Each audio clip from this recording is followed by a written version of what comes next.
L'entreprise Guelpa a été fondée en 1896 par M. Guelpa. On fait des terrassements lourds ainsi que des enrochements. Puis après, on fait ce qu'on appelle des VRD. Donc VRD, c'est tout ce qui est voirie, réseau et divers. Donc tout ce qui est canalisation, ce qui ne se voit pas en général. On fait également ce qu'on appelle de l'aménagement de surface. Donc l'aménagement de surface, c'est ce qui se voit.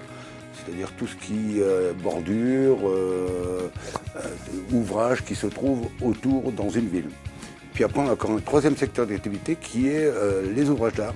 Donc les ouvrages d'art, ce sont les réservoirs d'eau. On doit être maintenant au niveau des pelles une trentaine, en chargeuse une petite dizaine, et puis tous les camions, pour une entreprise qui compte 90 personnes. Ce matériel est un matériel qui me semble fiable. Ces machines, lorsqu'ils sont négociés avec Payan, sont négociés sur la base du rapport qualité-prix et service.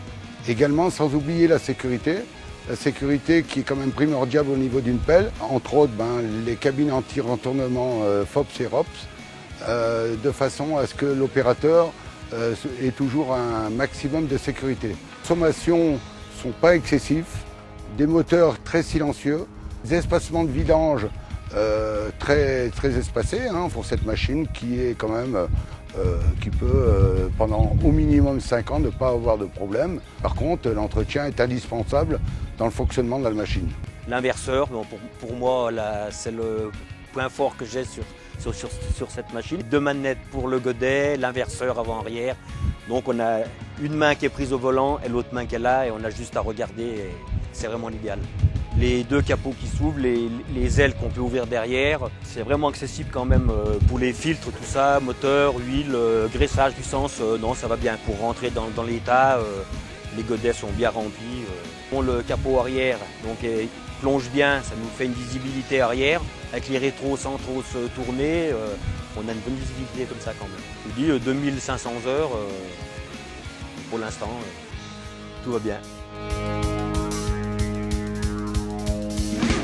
Newland innove dans la réduction de pollution des machines par la D-Blue.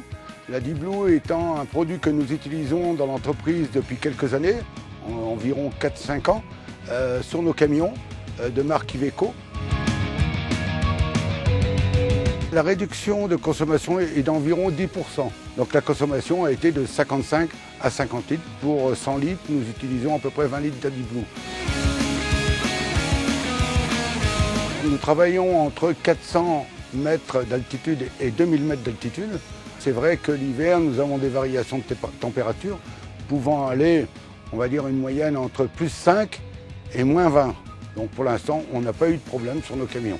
Et je crois que tout citoyen doit être attentif à ce genre de problème, parce que dans quelques années, nos enfants, arrière-petits-enfants et ainsi de suite, il ne faut pas qu'on leur laisse dans une planète polluée.